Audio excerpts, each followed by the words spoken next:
dosen-dosen di Maroko itu pemikirannya lebih sekuler gitu katanya dia gitu guys.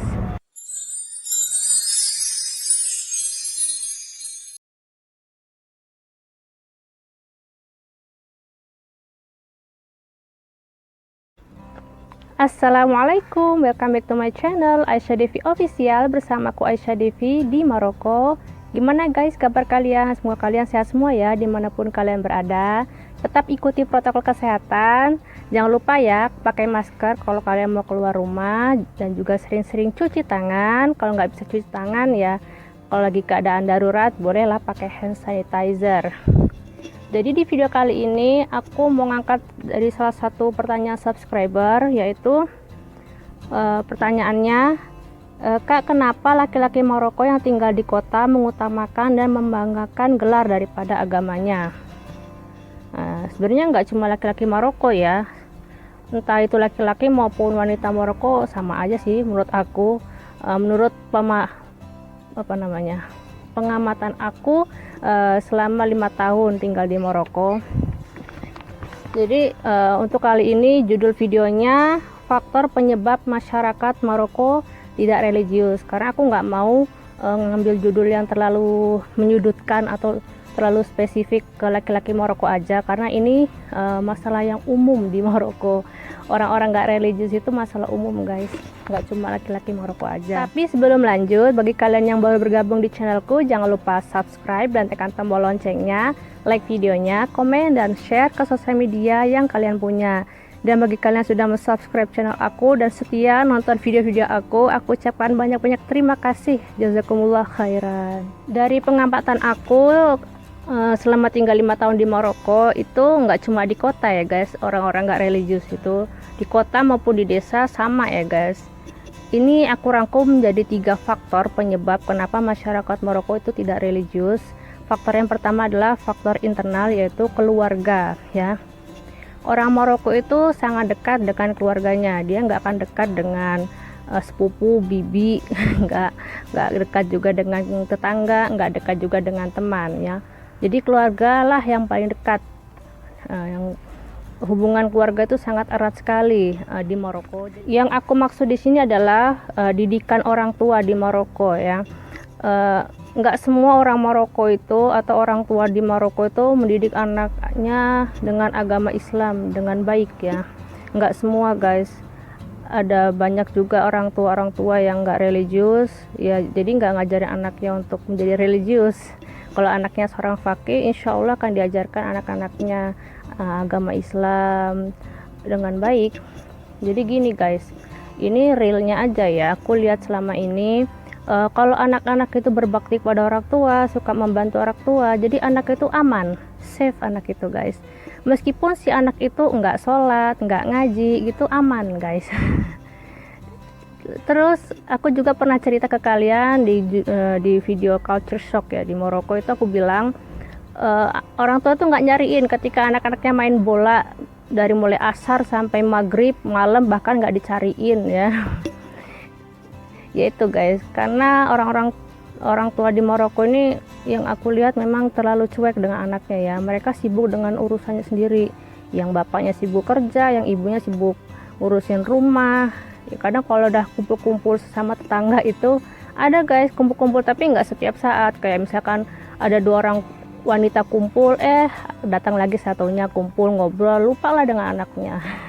Jadi gitu guys, pengamatan aku. Jadi mengamati itu melihat langsung apa yang terjadi, bukan mengintai ya guys. Kalau mengintai kan beda, artinya mengintip kalau mengintai. Jadi aku selama 5 tahun ini mengamatinya seperti itu guys, di sekitar aku ini. Yang di kota maupun di desa sama guys. Itu tergantung orang tuanya. Kalau orang tuanya religius, ya insya Allah akan diajarkan anak-anaknya untuk sholat, ngaji. Lalu selanjutnya faktor yang kedua adalah faktor eksternal, yaitu minimnya dakwah.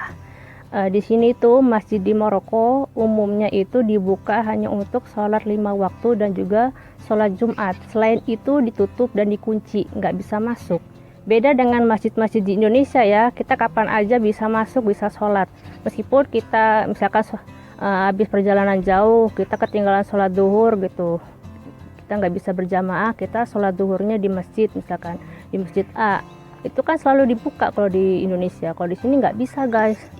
Ya kalau sholat ya di rumahnya sendiri, atau di rumah ketika ada tamu ke rumah gitu ya, di rumah orang yang punya rumah itu gitu. Itu faktor eksternalnya minimnya dakwah. Dan juga di sini itu dibatasi ya, kayak dakwah secara online maupun offline itu dibatasi. Dulu ketika aku buat resident card atau ID card gitu, semacam KTP residen Maroko, itu aku dikasih tahu polisi ya, jangan buat kumpul-kumpul keagamaan, kayak juga grup-grup keagamaan itu nggak boleh di sini. Jadi ya suami juga bilang gitu, memang tidak diperbolehkan sekarang ini, saat ini itu berkumpul-kumpul keagamaan gitu. Kalau di zaman dulu ada kayak gitu guys, tapi sekarang sudah nggak ada lagi kayak gitu. Juga kayak buat grup-grup keagamaan itu nggak boleh di sini. Lalu ceramah di Maroko tuh dibatasi juga guys. Jadi masyarakat Maroko itu khususnya yang laki-laki ya, kalau ketika sholat Jumat itu kan dengerin khutbah Jumat, itulah ceramah guys. Atau setelah sholat Idul Fitri atau Idul Adha itu ada khutbahnya. Selain itu nggak ada ceramah di masjid. Di Maroko tuh nggak ada guys ceramah di masjid. Kalian yang tinggal di Indonesia tuh sangat-sangat bersyukur ya guys, karena pemerintah kita itu membolehkan free gitu ya untuk para dai ulama berceramah di masjid maupun di tempat-tempat lain. Sangat enak lah di Indonesia. Di sini itu dibatasi ceramah secara online maupun offline. Dan selama pandemi ini masjid-masjid di Maroko itu ditutup total. Nah baru 2 minggu inilah ya, minggu kemarin itu alhamdulillah masjid-masjid sudah dibuka, khususnya di Khamisat ini sudah dibuka, sudah bisa sholat berjamaah lagi alhamdulillah. Lanjut, masih faktor yang kedua ya, minimnya dakwah. Ini aku mau sharing ke kalian sejarah madrasah yang sangat disayangkan sekali. Miris gitu menurut aku. Jadi ada madrasah namanya Madrasah bin Yusuf di Marrakesh. Dulunya madrasah ini adalah sebuah madrasah Islamiyah. Jadi dulunya Madrasah bin Yusuf ini mengajarkan tafsir Quran, hukum-hukum Islam, juga ada beberapa mata pelajaran seperti sastra, sains, dan sejarah. Nah, dan dulu juga siswa-siswa non Marrakesh itu bisa tinggal. Jadi siswa-siswa yang berlokasi di luar kota Marrakesh pada saat itu bisa tinggal di Madrasah bin Yusuf. Nah, Madrasah bin Yusuf ini memiliki 132 kamar. Jadi pada zaman dulu itu pada masa dinasti Sadian, kalau nggak salah Sadian Al-Murafid, kalau nggak salah itu yang aku baca. Ya seperti sistem ma'had ya, ini pondok pesantren gitulah pada zaman dahulu. Dan muridnya juga sampai mencapai 900 siswa pada saat itu. Nah, lalu pada tahun 1960 Madrasah bin Yusuf ini ditutup dan direnovasi. Nah, lalu dibuka kembali pada tahun 1982. Tapi dibuka kembali itu tidak untuk menjadi madrasah lagi, tapi menjadi situs bersejarah untuk menarik wisatawan asing untuk berkunjung di Madrasah bin Yusuf. Dan yang aku lihat juga tiketnya itu kurang lebih 50-60 dirham. Gak tahu kalau sekarang, nggak tahu ya, karena sekarang ini kan masih pandemi. Aku juga nggak tahu. Ya sekitar itulah kalau tiket masuk. Kalau kalian mau ke Madrasah bin Yusuf itu tiket masuknya di situ. Menurut aku sayang sekali ya guys, madrasah yang masih bagus, bangunannya masih bagus. Masya Allah, bagus banget guys bangunan Madrasah bin Yusuf. Dan gak cuma Madrasah bin Yusuf aja yang seperti ini. Jadi madrasah-madrasah di Fes juga seperti itu, nggak dipakai lagi untuk pembelajaran agama Islam, nggak dipakai lagi, hanya untuk situs bersejarah, untuk menarik wisatawan asing untuk datang ke madrasah-madrasah tersebut ya, seperti Madrasah bin Yusuf di Marrakesh, dan ada juga beberapa madrasah di Fes yang sudah nggak difungsikan lagi gitu. Ini sangat disayangkan sekali gitu ya. Dan juga ya sekarang ini masyarakat di Maroko tuh sudah nggak minat lagi guys untuk belajar agama Islam. Meskipun ada, masih banyak, cukup banyak di wilayah Sus itu orang-orang yang masih mau menghafal Al-Quran ya. Masya Allah, mereka itu menghafal Al-Quran di wilayah Sus sekitar Agadir itu. Di situ tempat orang-orang yang menghafal Quran dan juga ulama-ulama banyak di situ, pondok pesantren juga ada di situ. Tapi kalau untuk wilayah yang lain seperti kayak Khemisset, Tarabat, kota-kota besar sudah nggak gitu lah guys, Islamnya sudah mulai berkurang guys. Lalu faktor yang ketiga ini adalah pengaruh penjajahan Prancis dan Spanyol. Nah, jadi negara Maroko ini dulunya dijajah oleh Prancis, hampir seluruh wilayah di Maroko dijajah Prancis dan hanya sebagian wilayah di Maroko dijajah oleh Spanyol. Nah, karena faktor penjajahan ini, jadi budaya Eropa itu masuk ke Maroko, khususnya fashion. Yang paling cepat sekali itu fashion. Selain bahasa ya, kalau bahasa kan sesuatu yang positif, tapi kalau fashion, kalian kan sudah tahu ya, pakaian tradisional orang Maroko itu seperti jelaba, itu kan bagus banget ya, itu menutup aurat, nggak ketat ya, itu bagus. Nah, sekarang ini kan banyak wanita-wanita Maroko yang nggak berjilbab, itu kan karena pengaruh penjajahan, pengaruh bangsa Eropa.